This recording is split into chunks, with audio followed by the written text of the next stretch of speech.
1875 में उसने काम को पब्लिश किया है और उस वक्त जीन्स का कॉन्सेप्ट नहीं था। उस वक्त वो जीन्स को फ्रैक्चर्स कहते हैं क्योंकि उस वक्त जो कॉन्सेप्ट था वो ब्लेंडिंग था। ब्लेंडिंग का मतलब यह है कि मिल जाना, यानी गलत मलत हो जाना, गड़बड़ हो जाना, सादा सी अल्फाज में गड़बड़। ब्लेंडिंग में क्या होता है, यानी without any principle mix with each other. So most of the geneticists at that time believed that the chromosomes or genetic material or hereditary material from parents to offspring shifted या transferred in blending fashion। यानी वो समझते थे कि एक generation से दूसरी generation में हेरिडिटरी मटेरियल जो है किसी खास रूल को फॉलो नहीं करता, कभी वो मेल पेरेंट से ज्यादा आ जाएगा, कभी फीमेल पेरेंट से ज्यादा आ जाएगा। That what they believed at that time, but that theory was rejected by Mendel, and he said no, 50-50% both male and female parents they contribute equally towards the offspring regarding the transferring of inherited material, and he proved that by using pea plant, ठीक है ना। और उसने तकरीबन 11 से 12 generation पे काम किया और he was such a क्या कहते हैं इंटेलिजेंट का लफ्ज़ तो बहुत छोटा उसके लिए, जीनियस से भी बड़ा लफ्ज़ था क्योंकि वो 50-60 साल आगे सोच रहा था और था भी वो मॉन्क। ही वाज चेक रिपब्लिक में वो काम, यानी सिंपल एक प्रीस्ट था, वो एक चर्च में काम करता था। 6-7 दिन तो वो रिसर्च करता था, सिर्फ संडे के दिन उसने वो सर्वन लेता था, बाकी तो सारे काम वो अपने इसके करता था। वो एक ट्रू साइंटिस्ट था। तो उसने जो 7 के 7 ट्रेड्स यूज किए, आज हम सब हैरान होते हैं एज ए जेनेटिस्ट तो वो जो 7 ट्रेड्स हैं वो सारे के सारे को वेरिएंट से या को ब्लेंडिंग से वो दूर है, यानी वो सारे के सारे प्योर डिफरेंट क्रोमोसोम पे मौजूद जीन्स हैं। तो ये आज भी सब सोचते हैं कि कैसे मुमकिन हुआ। तो इसके लिए एक लफ्ज इस्तेमाल होता है कि फॉर्च्यून फेवर्स द ब्रेव, यानी खुशकिस्मती जो किसका साथ देती है, बहादुरों का साथ देती है। Fortune favours the brave. तो वो एक बहादुर इंसान था, वो एक सच्चा रिसर्चर था। तो कुदरत ने भी उसकी मदद की। कुदरत ने ऐसे मदद की कि उसको वही ट्रेड सिलेक्ट करवाए, यानी उसने रिंकल्ड, ब्राउन और टॉल और ड्वार्फ वही ट्रेड्स उसने सिलेक्ट किए जो अलग-अलग क्रोमोसोम्स पे।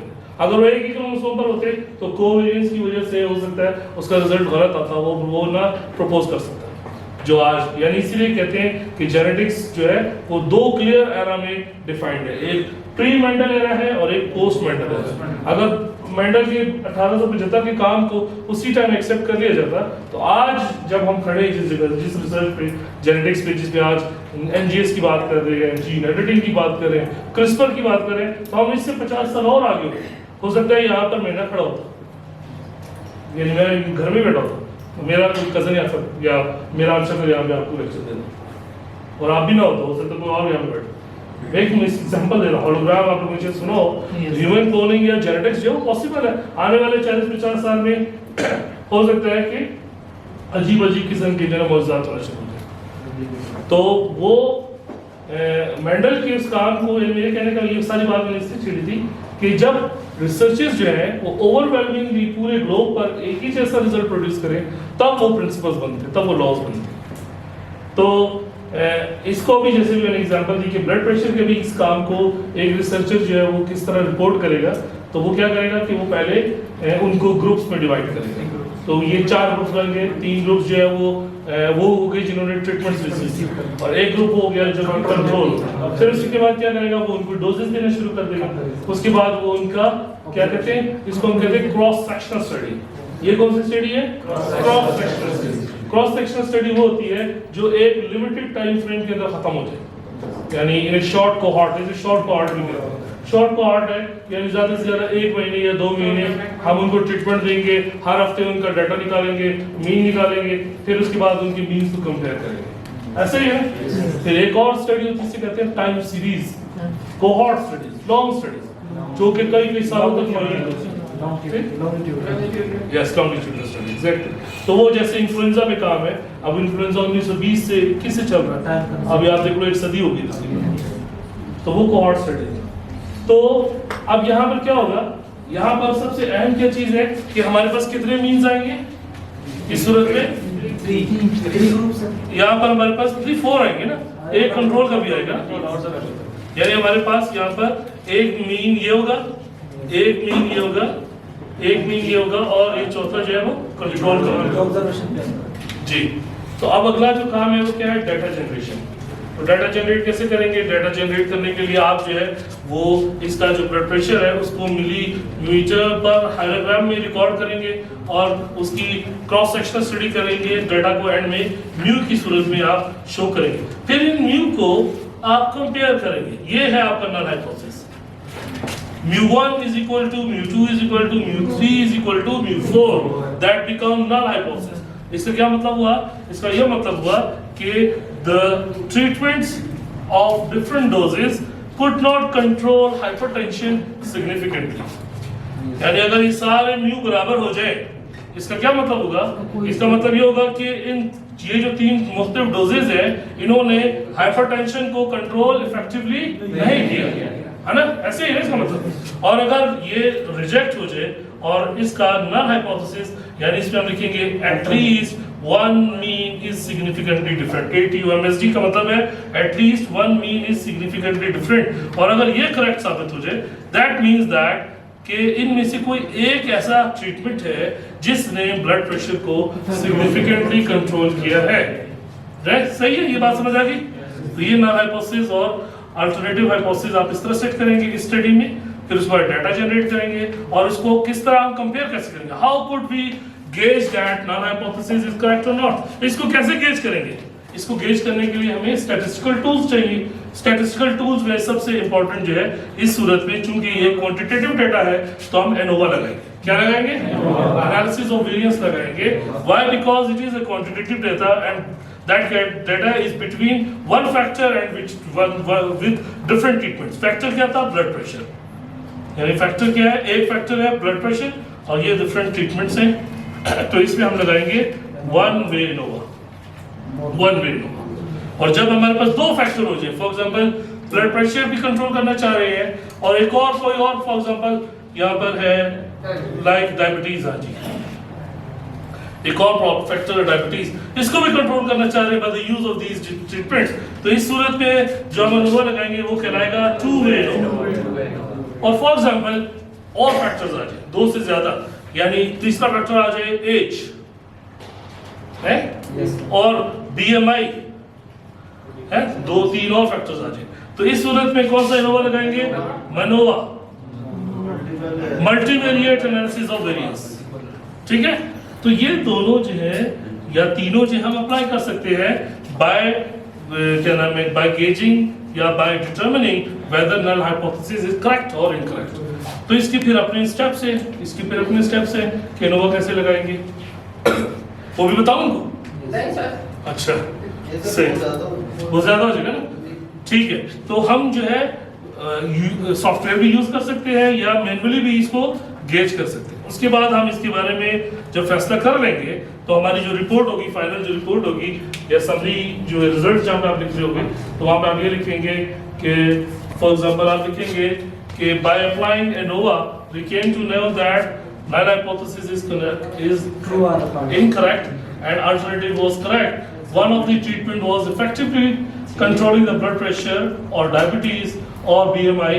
अब आपसे ये क्वेश्चन हो सकता है कि वो पूछे आपसे कि भाई वो कौन सा ग्रुप था, वो कौन सी ट्रीटमेंट थी that has significantly controlled the blood pressure। क्या कह रहा है? जानना जरूरी है ना।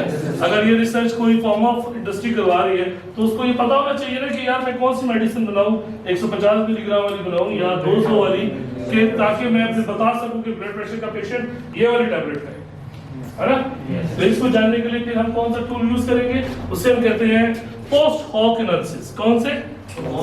पोस्ट हॉक एनालिसिस में हम करते हैं LSD टेस्ट या डंकन मल्टीपल रेंज टेस्ट या शेफिस टेस्ट या टी टेस्ट। तो इसमें फेमस जो है ये है शेफिस टेस्ट, ये कर लेते हैं शेफिस या LSD। इसे कहते हैं least square differences, Duncan multiple range test, Scheffe's test या टी टेस्ट। कोई भी एक टेस्ट आप लगा लें, शेफिस फॉर एग्जांपल हम लगा लेते हैं। तो ये सारे के सारे क्या करते हैं? एक ट्रीटमेंट को लेंगे फिर दूसरे ट्रीटमेंट को पेयर वाइज कॉम्बिनेशन लेंगे। यहाँ पे कैसे कॉम्बिनेशन है? mu1 को कंपेयर करेगा mu2 के साथ, mu1 को फिर mu3 के साथ, mu1 को mu4 के साथ, फिर mu2 को mu3 के साथ, mu2 को फिर mu4 के साथ, यानी पेयर वाइज कॉम्बिनेशन लगाएगा और फिर बताएगा कि कौन सा स्टार में है। यानी यहाँ स्टार में इंफॉर्मेशन आएगी आपको स्टैरिक में, asterisk means that group is significantly different. तो फिर आप उसको रिपोर्ट कर सकते हैं स्टार वैल्यूज को कि ये जो है ये हम यूज कर सकते हैं। फॉर एग्जांपल 150 आपको पता चला कि that is the group which is effectively controlling the blood pressure. तो ये सारी इंफॉर्मेशन कहलाती है इन्फ्रेंशियल स्टैटिस्टिक्स, यानी इनको आप इन्फ्रेंस करेंगे। सॉरी यार बार बार आपके पाँव पे चढ़ रहा हूँ, ये एंड में जो है वो चप्पू ना बच जाए। तो इन्फ्रेंसेस समझ रहे हैं, यानी जो आपने रिकॉर्ड किया, जो डाटा आपने लगाया, उसको आपने अल्फाज में कैसे बयान करना है, लिखना कैसे है, बयान कैसे करना है, ताकि वो काम आपका किसी जाके क्या कहते हैं जिससे जाके वो पब्लिश हो सके, या कोई जो क्रेडिबल अथॉरिटी है वो उसको आपको क्रेडिट दे, एक्सेप्ट करे। फार्मा इंडस्ट्री है तो वो फिर आपको कहेगा जी थैंक यू, आपने बहुत अच्छी रिसर्च की, ठीक है। अब ये बहुत अच्छी रिसर्च की, ये कैसे जानेगा? How would it know that कि ये रिसर्च वाकई एप्लीकेबल है?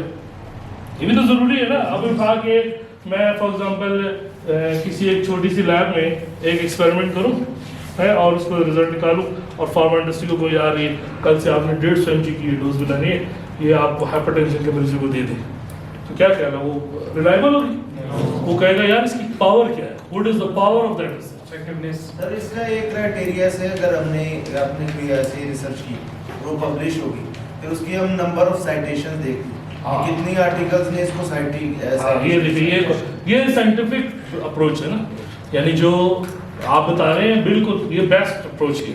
यानी आप एज ए रिसर्चर कहेंगे कि देखिए मेरी रिसर्च जो है पहले तो वो पब्लिश ही ऐसे जर्नल में हुई है कि जो हाई इंपैक्ट फैक्टर, जो कि डब्ल्यू कैटेगरी का वेल रिकॉग्नाइज्ड जर्नल है।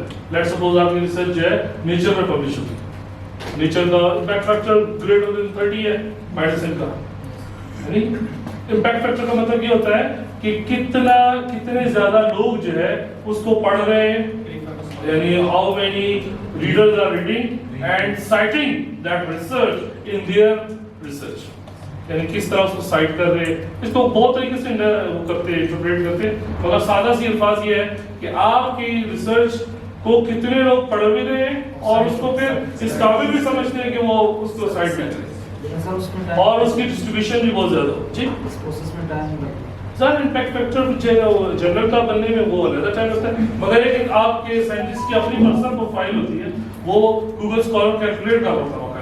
आप गूगल स्कॉलर पे अपनी पब्लिकेशन अपलोड करते जाए तो गूगल स्कॉलर आपका एच इंडेक्स बताएगा, आपका बताएगा कि आपका इम्पैक्ट फैक्टर कितना है cumulative as a researcher.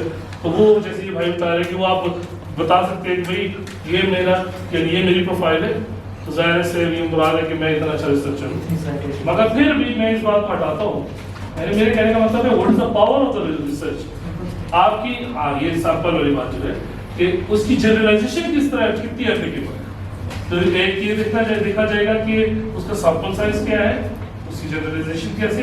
Secondly ये देखा जाएगा 1 माइनस अल्फा क्या है उसका। 1 माइनस अल्फा हम एक टाइम यूज करते हैं पावर ऑफ द सम, या उसके लिए टेस्ट लगाते हैं Cramer test, phi and Cramer test लगाते हैं, उससे हमें पता चलता है इसकी पावर कितनी है, इसको जनरलाइजेशन कितना कर सकते हैं। ठीक है जी, चलिए और कोई क्वेश्चन या आप क्वेश्चन आप लोग की तरफ से बेटा कोई हो तो